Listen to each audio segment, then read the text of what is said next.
ছাব্বিশের নির্বাচন, সেই নির্বাচনের হাওয়া কোন দিকে বইছে? আপনাদেরকে উত্তরের কথা আমরা বলেছিলাম।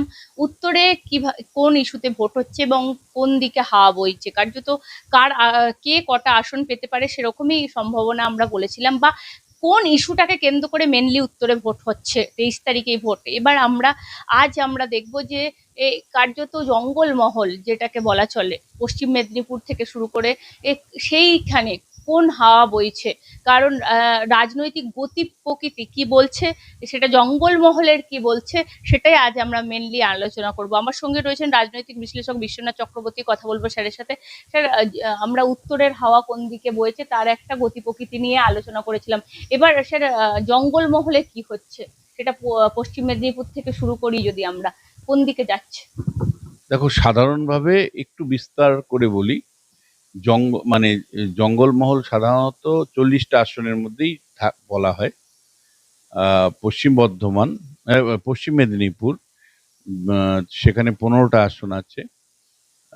তোমার ঝাড়গ্রামে আছে 4টা আসন, পুরুলিয়াতে আছে 9টা আসন, বাঁকুড়াতে আছে 12টা আসন। এই 40টা আসনের পাশাপাশি আজকে তোমার দর্শককে আরো 9টা আসন পশ্চিম বর্ধমানে যেটা আছে, এই সব মিলে 49টা আসনের একটা হদিশ আমরা দেব। দেখো, এই এক একটা জায়গায় এক এক রকম ইস্যু আছে। যেমন পশ্চিম বর্ধমানের শিল্পাঞ্চলের ইস্যু একটু আলাদা। তার সাথে সাথে 2017 সাল থেকে তোমার গিয়ে দুর্গাপুরে মিউনিসিপ্যালিটি কর্পোরেশনে ভোট হয় না। 2017 সাল থেকে, তুমি ভাবো, একটা রাজ্যে আমরা বাস করি যেখানে 2017 সাল থেকে মমতা বন্দ্যোপাধ্যায় ভোট করতে পারেন না। আজকে 26, তারপরেও বলতে হবে আমাকে আমি গণতান্ত্রিক দেশে বাস করি। তো যাই হোক, যে মানে সেখানে শিল্পাঞ্চলের সমস্যা যেমন আছে, আবার মানে পাথর বালি তুলে ফাঁ করে দিল তোমার গিয়ে বাঁকুড়াতে। বাঁকুড়াতে কয়লা বালি পাথর সিন্ডিকেট রাজ, সেটা একটা বিরাট প্রভাব আছে। পুরুলিয়ার ক্ষেত্রে আদিবাসী ইস্যু গুরুত্বপূর্ণ। এবার মাহাতোরা বিজেপি সমর্থন করছে। বিজেপি সরাসরি মাহাতোদের যে ল্যাঙ্গুয়েজ, সেটা 8ম তফসিলে অন্তর্ভুক্ত করার প্রতিশ্রুতি দিয়েছে। এবং পুরুলিয়াতে মাহাতো সম্প্রদায়ের যে ভোট, যেটা গত দুটো নির্বাচনে তৃণমূলের পক্ষে ছিল, এবার বিজেপির পক্ষে আছে।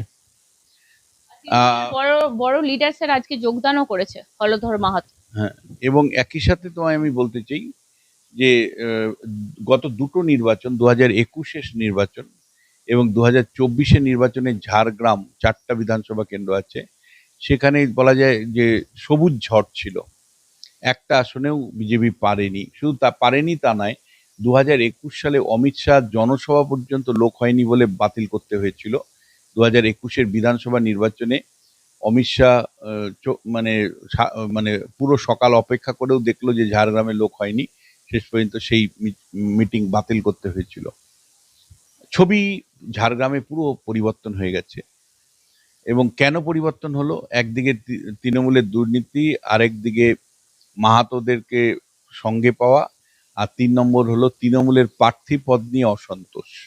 এই 3টে কারণে ঝাড়গ্রাম কিন্তু তৃণমূলের হাতছাড়া হবে এবার। এবং একই সাথে তোমায় বলতে চাই যে পশ্চিম বর্ধমান, এটাকে সুইং ডিস্ট্রিক্ট বলা যায়। এই জেলায় সুইং ডিস্ট্রিক্ট এই কারণেই বলছি যে এই জেলাতে যে 15টা আসন আছে, এই 15টা আসনের মধ্যে গতবার মাত্র 2টো আসন পেয়েছিল বিজেপি। এবার মনে করা হচ্ছে যে 5-6টা আসন বা 7টা আসন পর্যন্ত পেতে পারে, বা 8টাও আসন পেতে পারে। কিন্তু দলটার নাম বিজেপি, যারা আগায় জল দেয় গোড়া শুকিয়ে যায়। এই মুহূর্তে পোস্টাল ব্যালটের ভোট হচ্ছে। বিজেপির কোনো নেতা কর্মী প্রার্থী কারো কোনো ধ্যান নেই যে পোস্টাল ব্যালটটা তৃণমূল কংগ্রেস সচেতনভাবে তার কর্মচারীদেরকে রেখে স্লো করে দিচ্ছে। বহু জায়গায় পোস্টাল ব্যালট ঠিক মতন হচ্ছে না। যে ভোট কর্মীরা ভোট দিতে যাচ্ছেন, আমাদের ভোট নেবেন, তারা নিজেদের ভোটটা না দিয়ে, কারণ ঘন্টার পর ঘন্টা আটকে রাখা হচ্ছে, ঠিক মতন কাজ করছে না। এতটা লাইনে থাকতে হচ্ছে যে অধৈর্য হয়ে তারা ভোট না দিয়েই চলে যাচ্ছেন। বিজেপির কারো কোনো মাথা ব্যথা নেই। বিজেপি দলটা একটা অদ্ভুত ধরনের দল, যেখানে নরেন্দ্র মোদী রক্ত বের করে দিয়ে সভা করছেন, অমিত শাহ রক্ত বের করে দিয়ে সভা করছেন, সে শুভেন্দু অধিকারী রক্ত বের করে দিয়ে সভা করছেন। সেখানে দলের যারা অর্গানাইজেশনের দায়িত্বে আছে, যারা নির্বাচন কমিশনের সাথে কন্ট্যাক্ট রেখে কাজ করেন, তাদের কোনো মাথা ব্যথা নেই, তাদের কোনো ক্ষোভ বিক্ষোভ, এই যে ভোট কর্মীরা ঠিক মতন ভোট দিতে পারছেন না, সেখানে অব্যবস্থায় ভর্তি, তা নিয়ে তাদের সামান্যতম মাথা ব্যথা নেই। ফলে এই দলটা যদি বিজেপি না হতো, তাহলে আমি তোমায় বলছি, অন্য কোনো যদি রাজনৈতিক দল হতো সবাইকে নিয়ে চলার মতন, তাহলে আমি বলতাম যে জঙ্গলমহলে যে অ্যান্টি তৃণমূল অবস্থান আমি মানুষের মধ্যে দেখেছি, হাওয়া তুফানে নিয়ে চলে যেত। এবং আমি তোমায় বলছি, এই ৪৯টা আসনে তৃণমূলকে খুঁজে পাওয়া মুশকিল ছিল। আমি দায়িত্ব নিয়ে বলছি, এই দলটা যদি বিজেপি না হয়ে অন্য কোনো দল হতো, তাহলে কিন্তু তৃণমূল কংগ্রেস এখানে মানে সামান্যতম সুযোগ থাকতো না দাঁড়ানোর মতন। কিন্তু দলটা যেহেতু বিজেপি, ফলে সেখান থেকেই তৃণমূল কংগ্রেস প্রত্যাশা করতে পারে যে অন্তত কিছু আসন বের করে নিতে পারে। সেটা কি রকম স্যার, একটু যদি আমরা। তারপরেও আমি তোমায় বলছি, এই জঙ্গলমহলের যে সুনামির মতন একটা প্রবণতা আমি দেখতে পাচ্ছি, যদি বিজেপি বিরাট কোনো বোকামি না করে, মানে বিরাট ধরনের কোনো যে ফল্ট না করে, তাহলে কিন্তু একটা ভালো ধরনের ফলাফল বিজেপি জঙ্গলমহল থেকে পাবে। এবার এক একটা জেলায় মানে কোথায় শিফট গুলো হচ্ছে, কেন আমি বলছি পশ্চিম মেদিনীপুর জেলাটাতে এবার তৃণমূল কংগ্রেসের সমস্যা আছে। গতবার যেখানে 15টার মধ্যে 13টা সিট তৃণমূল জিতেছিল, এবার একাধিক সিটে কিন্তু তৃণমূল কংগ্রেস কিন্তু রীতিমতন লড়াই, কঠিন লড়াইয়ের মধ্যে পড়েছে। দাঁতন একটা কনস্টিটুয়েন্সি, গতবার মাত্র 623 ভোটে বিজেপি হেরেছিল, কিন্তু লোকসভায় বিজেপি তৃণমূল ভোট বাড়িয়ে নিয়েছিল, 6000 এর উপরে ভোট, 6334 ভোট বের করেছিল। দাঁতন নির্বাচনে এবার যাকে প্রার্থী করেছে, তার আর্থিক ক্ষমতা বিজেপির যথেষ্ট। সুতরাং মানে অর্থ খুব ইম্পর্টেন্ট, তুমি জানো নির্বাচনে পয়সা লাগে, পরিষ্কার কথা, ওইসব মানে আদর্শবাদী কথা বলে লাভ নেই, মাসুল পাওয়ার লাগে। ফলে সেই রকম একটা লোককে বিজেপি দিয়েছে যার বিপুল অর্থ খরচা করার ক্ষমতা রাখে। ফলে আমি মনে করছি যে দাঁতনের মতন কনস্টিটুয়েন্সিতে কিন্তু এবার তৃণমূল কংগ্রেস কিন্তু বেকায়দায়, এবং এটা বিজেপি পাওয়ার সম্ভাবনা প্রবল। মানে গতবারের থেকে আসন ছিনিয়ে নিতে পারে এই দাঁতন কেন্দ্রে। একইভাবে আমি তোমাকে বলবো যে খড়গপুর সদর যে কেন্দ্র, খড়গপুর সদর কেন্দ্রে গতবার হিরণ চট্টোপাধ্যায় দিয়েছিল। দিলীপ ঘোষ একের পর এক বিতর্কিত মন্তব্য করার পরেও কিন্তু সদর মানে এই সদরের সিটটা, খড়গপুর সদরের সিটটা কিন্তু বিজেপির পক্ষেই যাবে। নারায়ণগড়ের সিটে কিন্তু এবার বিজেপি পাওয়ার সম্ভাবনা প্রবল, যদি বিজেপি ভোটের দিন ভোটটা আগলে রাখতে পারে। যদি ভোটের দিন গ্রামাঞ্চলে ভোট আগলে রাখতে পারে, মানুষ তৃণমূলের বিপক্ষে আছে, কিন্তু বিজেপির নেতা, স্থানীয় নেতারা কি পারবে প্রতিরোধ গড়ে তুলে? কারণ পুলিশ প্রশাসনের উপর যদি ভরসা করে হবে না। ফলে বিজেপির কর্মী সমর্থকরা যদি আগলে রাখে, জনমত বলছে যে নারায়ণগড় কেন্দ্রে বিজেপির জয়ের সম্ভাবনা প্রবল। দেখো, সবংয়ে মানুষ ভূঁইয়ার ভূমিপুত্র, ফলে যতই তার বিরুদ্ধে ক্ষোভ বিক্ষোভ থাকুক, মানুষ ভূঁইয়া একটা মানে বলা যায় যে একটা ভোট ব্যাংক আছে, যে ভোট ব্যাংকটা তাকে সমর্থন জানাবেন। ফলে মানুষ ভূঁইয়াকে আমি এখানে এগিয়ে রাখবো। পিংলা একটা, আরেকটা হলো হিংসাত্মক এলাকা। গত নির্বাচনে পিংলায় 6656 ভোটে বিজেপি হেরেছিল। তারপরে কিন্তু লোকসভা নির্বাচনে ব্যাপক মার্জিন নিয়ে যায়, 19,900-র উপরে মার্জিনে নিয়ে যায় পিংলা কেন্দ্রে। ফলে এখানে পলিটিক্যাল ভায়োলেন্স আছে। ফলে শেষ পর্যন্ত মানে যদি ভোটের দিন জুঝতে পারে, তাহলে আসনটা বেরোনোর সম্ভাবনা উড়িয়ে দেওয়া যায় না। খড়গপুর কেন্দ্রে দীনেন্দ্রনাথ রায়, অর্থাৎ তৃণমূলের যিনি এক্সিস্টিং বিধায়ক, তার একটা পরিচিতি আছে। ফলে এই আসনটা বিজেপি নিশ্চয়ই প্রত্যাশা করবে না। দেবরাম যে আসন, 5,766 ভোটের ব্যবধান ছিল লোকসভা নির্বাচনের নিরিখে, যে ভাবনা চিন্তা মানুষের মনের মধ্যে দেখতে পেয়েছি, দেবরা কেন্দ্রে যদি ঠিক মতো, মনে রাখবে দেবরা কেন্দ্রে গতবার হুমায়ুন কবির আইপিএস অফিসার দাঁড়িয়েছিলেন, এবার তাকে এখানে দাঁড় করানো হয়নি, এবার তাকে নিয়ে যাওয়া হয়েছে মুর্শিদাবাদের দমকলে। আর এখানে দেবরাতে এবার দেওয়া হয়েছে রাজীব বন্দ্যোপাধ্যায়কে, যে রাজীব বন্দ্যোপাধ্যায়কে মমতা বন্দ্যোপাধ্যায় দুর্নীতির বন সহকর্মী নিয়োগের দুর্নীতির অভিযুক্ত করেছিলেন। ফলে এই দুর্নীতির অভিযোগ এবং রাজীব বন্দ্যোপাধ্যায়কে হাওড়ার থেকে নিয়ে যাওয়া, এটা সাধারণ তৃণমূল কর্মীরা কতটুকু মেনে নিয়েছে, কারণ সে প্রথম দিকে মানেনি, এখন কিছুটা মেনেছে বলা হচ্ছে। যদি তৃণমূল কর্মীরা মানে এখানে বিদ্রোহ টোনে থাকে, তাহলে কিন্তু দেবরাতে মানে রাজীব বন্দ্যোপাধ্যায়ের জয় খুব কঠিন হয়ে পড়বে। দাসপুর আরেকটা কনস্টিটুয়েন্সি, 16,511 ভোটের লোকসভা নির্বাচনের নিরিখে মানে বিজেপি পিছিয়ে ছিল। দাসপুরেও লড়াই কিন্তু যথেষ্ট হাড্ডাহাড্ডি হওয়ার সম্ভাবনা আছে। হ্যাঁ, ঘাটাল কেন্দ্র যেটা আমি বলবো, ঘাটালে কিন্তু মানে লোকসভা নির্বাচনে বড় ব্যবধানে দেব জিতেছিলেন, কিন্তু বিধানসভাতে গত নির্বাচনে কিন্তু বিজেপির প্রার্থী জয়ী হয়েছিলেন।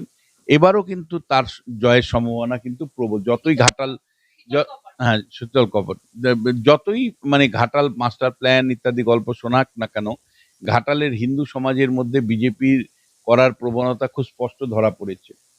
দেখো, গড়বেতা আরেকটা কেন্দ্র, বিরোধীদের জন্য তৈরি কেন্দ্র, কিন্তু গড়বেতা কি ভোট ঠিক মতন হবে?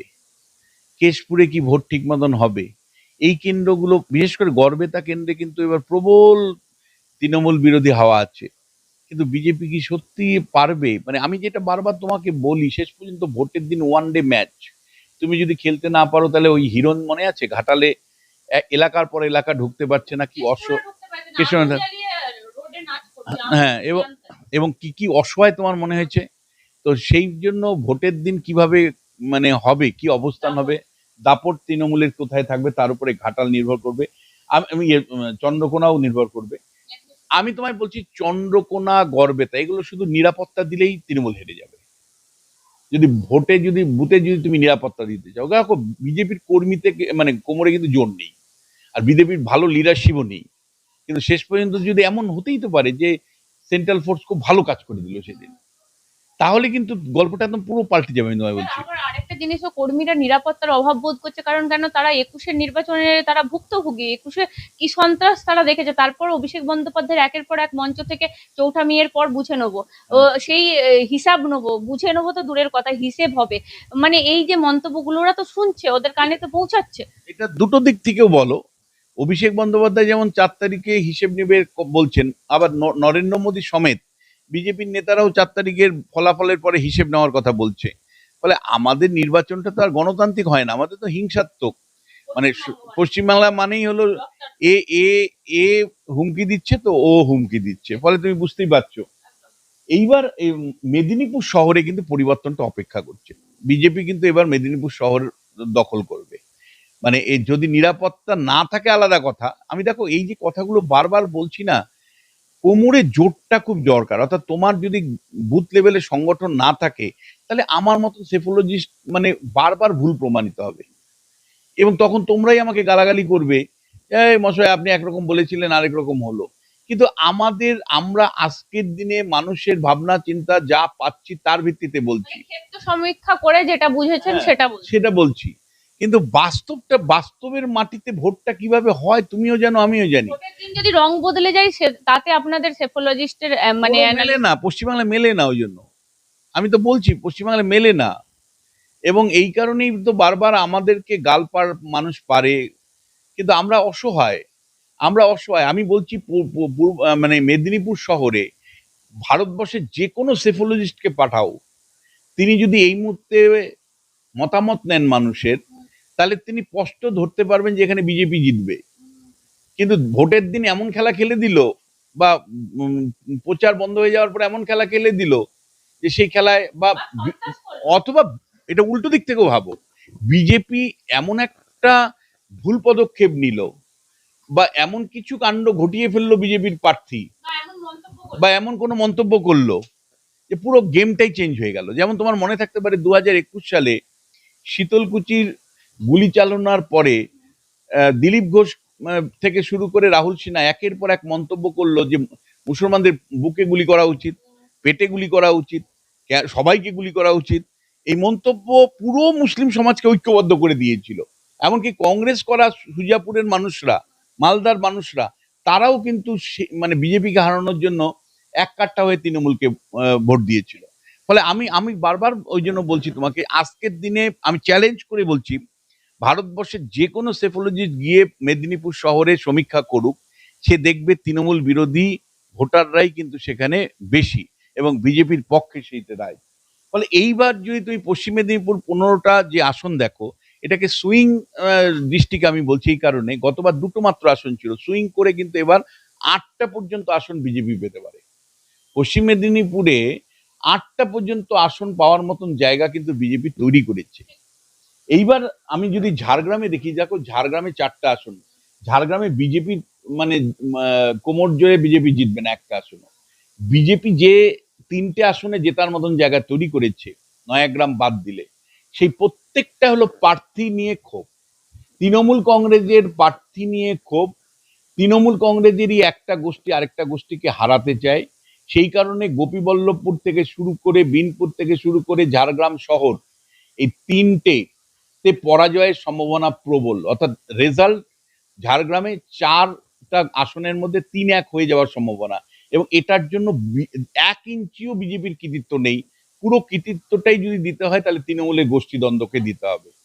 আমি পুরুলিয়া, আজকে প্রধানমন্ত্রী এসেছিল তুমি জানো, পুরুলিয়াতে যে ধরনের রাজনৈতিক পরিস্থিতি গত কয়েকটা নির্বাচনে হয়েছে, বারবার দেখা গেছে যে পুরুলিয়া কিন্তু মানে বিজেপির জন্য যথেষ্ট সহায়ক। ওখানে যে পুরুলিয়ার যে সাংসদ রয়েছেন জ্যোতির্ময়, হ্যাঁ, জ্যোতির্ময় কিন্তু যথেষ্ট ডাইনামিক, এবং মানে ওখানে একাধিক লিডারও তৈরি হয়েছে। এবার মাহাতো ভোটটা তার মধ্যে যুক্ত হচ্ছে। ফলে আমি তোমাকে খুব পরিষ্কার করে বলতে চাই যে একাধিক আসনে কিন্তু এবার বিজেপি জয় ছিনিয়ে নিবে।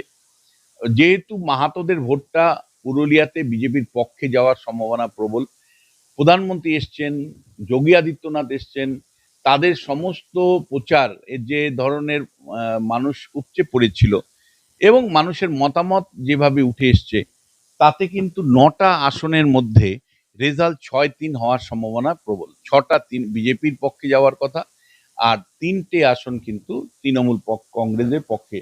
আমি শুধু বলবো বাঘমুন্ডি আসনটা বিজেপির বাইরে যাওয়ার সম্ভাবনা আছে।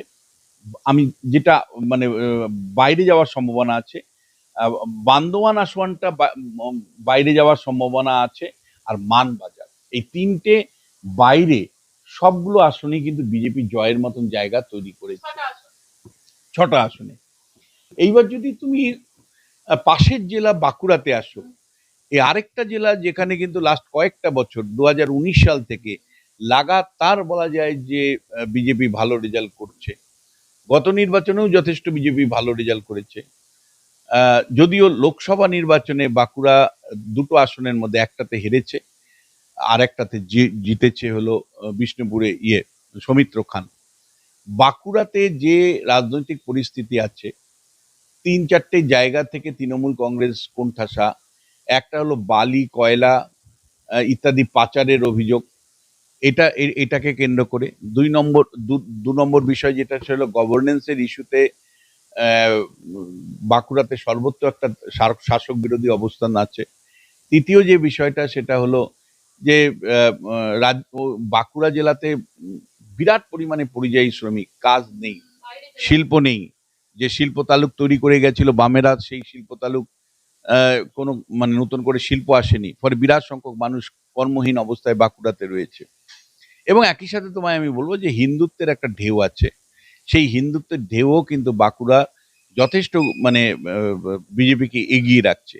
প্রচারের দিক থেকেও যদি, কালকেও যোগী আদিত্যনাথ বিরাট সভা করেছে, সব মিলে কিন্তু বাঁকুড়াতে যে রাজনৈতিক পরিস্থিতি তৈরি হয়েছে, ক্ষেত্র সমীক্ষা যদি যে কোনো মানে শুধু মানে আমাদের জায়গা থেকে দেখলে হবে না, যে আরো 5টা জায়গা থেকে তুমি দেখো যে বিজেপি যে জেলাগুলো থেকে আসন আসবে তার মধ্যে বাঁকুড়া একটা অন্যতম।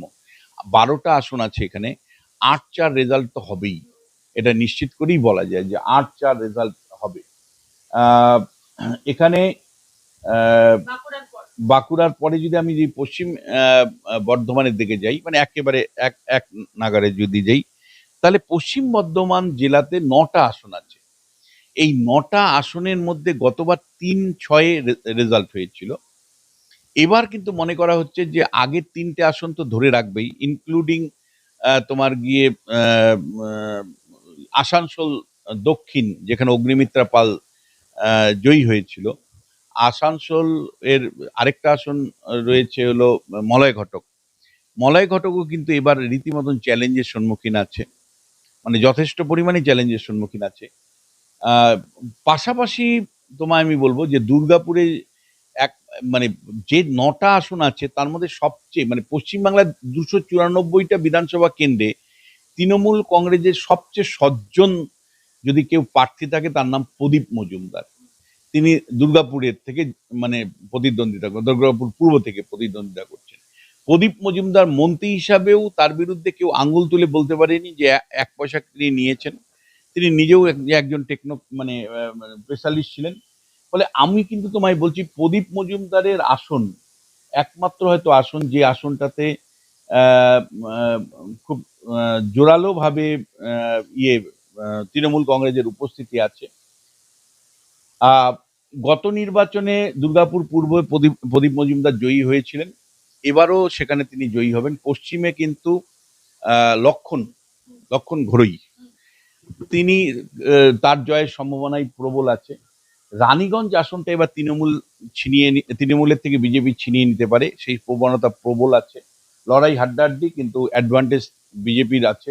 তৃণমূলের থেকে রানীগঞ্জ আসনটা বিজেপির দিকে চলে যেতে পারে। জামুরিয়া আরেকটা কেন্দ্র যেখানে লড়াই হাড্ডাহাড্ডি আছে, বিজেপি সেখানে ছিনিয়ে নেওয়ার মতন জায়গা তৈরি করেছে। আসানসোল দক্ষিণ আমি তোমাকে বললাম যে গতবার মানে অগ্নিমিত্রা পাল জয়ী হয়েছিলেন, এবার ব্যবধান বাড়িয়ে অগ্নিমিত্রা জয়ী হবে। আসানসোল উত্তরে মলয় ঘটক, তার লড়াই কঠিন লড়াই, এবার মলয় ঘটকের লড়াইটা যথেষ্ট পরিমাণে কঠিন। কুলটি বিজেপির আসন ছিল, এবারও বিজেপির আসন থাকবে। মানে গতবারও কুলটি বিজেপি পেয়েছিল, এবারও কিন্তু বিজেপি লোকসভা নির্বাচনের নিরিখে 15,000 ভোট লিড ছিল। ফলে বুঝতেই পারছো যে এই নির্বাচনেও কিন্তু কুলটিতে যথেষ্ট ভালো জায়গার মধ্যে আছে। বারাবণী আসল তৃণমূলের থেকে ছিনিয়ে নেওয়ার কোনো সুযোগ বিজেপির আছে বলে আমার মনে হয়নি। বারাবণী এবারও কিন্তু তৃণমূল কংগ্রেসের পক্ষে যাবে। অর্থাৎ পুরো জেলা যদি তুমি দেখো তাহলে বিজেপি 5টা পর্যন্ত আসন পেতে পারে এই বর্ধমান পশ্চিম বিধানসভা কেন্দ্রে। ফলে এই যে 49টা আসন যে আমরা আলোচনা করলাম, এই 49টা কেন্দ্রের আলোচনার মধ্যে তাহলে বর্ধমান পশ্চিমে 5টা পর্যন্ত আসন যেতে পারে, বাঁকুড়াতে 8টা আসন যেতে পারে, 6টা আসন পুরুলিয়াতে তারা পেতে পারে। তাহলে 8 6 14, আর এখানে 19টা আসন। আর তোমার ঝাড়গ্রামে 3টা, তাহলে 22টা আসন হলো। আর এখানে হলো 8টা আসনের মতন পেতে পারে, অর্থাৎ পশ্চিম বর্ধমানে 30টার মতন আসন পেতে পারে। অর্থাৎ 49টা আসনের মধ্যে 30টা আসন পাওয়ার মতন জায়গা আছে, বিজেপির রয়েছে। দলটা বিজেপি, সেই কারণেই আমার আশঙ্কা ভয় হয়। যদি নর্মাল পলিটিক্যাল পার্টি হতো আমি বলতাম যে 30টাকে বাড়িয়ে নেওয়ার সুযোগ ছিল আরো বেশি। কিন্তু এমন কিছু মানে ওরা মানে বুথ লেভেলে ওরা কিছু খাটতে চায় না একেবারে। এই আবারও তোমাকে বলছি যে গত 3 দিন ধরে পোস্টাল ব্যালট নিয়ে আমরা চিৎকার করছি যে পোস্টাল ব্যালটে বহু ভোট কর্মী ভোট দিতে পারছেন না, স্লো করা হচ্ছে। ওখানে এক ধরনের মানে শাসক দলের লোক ওই এন্টার প্রসেসের নিয়ন্ত্রণ নিয়েছে। না কোনো প্রার্থী সেখানে গিয়ে ক্ষোভ দেখাচ্ছে, বিক্ষোভ দেখাচ্ছে না, শাসক দলের দিল্লি লেভেলে কাউকে ধরে নাড়ানো হচ্ছে বা রাজ্যের সিও অফিসকে নাড়ানো হচ্ছে। ফলে দল বিজেপি না হলে আমি বলতাম যে 49টা সিটের মধ্যে যে প্রতিষ্ঠান বিরোধী হাওয়া স্পষ্ট ধরা পড়েছে, মানে অন্তত পক্ষে 40-এর কাছাকাছি তো আসন পেতই বিজেপি। জন্যই আমি হ্যাঁ, মানে সেই কারণে আমি বলছি মানে না হলে কিন্তু 48 মানে 49টা যে আসন, 40টা আসন কিন্তু তৃণমূল বিরোধিতার জায়গায় হয়েছে, মানুষ বিক্ষুব্ধ আছে। কিন্তু বিজেপি লোয়ার লেভেলে যেহেতু সংগঠন নেই, ফলে শেষ পর্যন্ত সেটাকে কতটুকু নিয়ে যেতে পারবে সেই প্রশ্নটা আছে। কিন্তু তারপরে বলবো যে 30 থেকে 32টা আসন তো নিশ্চিতভাবে জঙ্গলমহলে বিজেপি পাবে। ফলে দুটো যে ক্ষেত্র তুমি লক্ষ্য করলে আলোচনার মধ্যে আমরা আনলাম, একটা উত্তর দিকে সেখানেও বিজেপির একটা অ্যাডভান্টেজ দেখলাম, কিন্তু এটা অপটিমামে নিয়ে যেতে পারছে না। এটা বিজেপির নেতাদের বুঝতে হবে যে নরেন্দ্র মোদী অমিত শাহরা গলা গলা রক্ত বের করে জনসভাগুলো করছে, তারা যে এফোর্টটা দিচ্ছে সেইটা লোয়ার লেভেলে দেখান, নিয়ে যাওয়া, বুথ স্তরে সেটাকে সংগঠিত করা সেই লোক নেই। ফলে সেখান থেকে কিন্তু আমি আবারও বারবার বলছি যে বিজেপির যে ব্যাপক পরিমাণে সভাগুলোতে লোক দেখছো, সেই লোক আর ভোটের বাক্স রিফ্লেকশন তার তফাৎ আসতেই পারে, কারণ লোয়ার লেভেলে বুথ লেভেলে দক্ষ কর্মী সংগঠক বিজেপি সত্যিই নেই। এবং এই সংগঠন ছাড়া যদি কোনো ভালো রেজাল্ট বিজেপি করে, তার পূর্ণ কৃতিত্ব কিন্তু কয়েকটা মানুষকেই মাত্র দিতে হবে। তার মানে নরেন্দ্র মোদীকে দিতে হবে, অমিত শাহকে দিতে হবে, আর রাজ্য স্তরে শুভেন্দু অধিকারীকে দিতে হবে।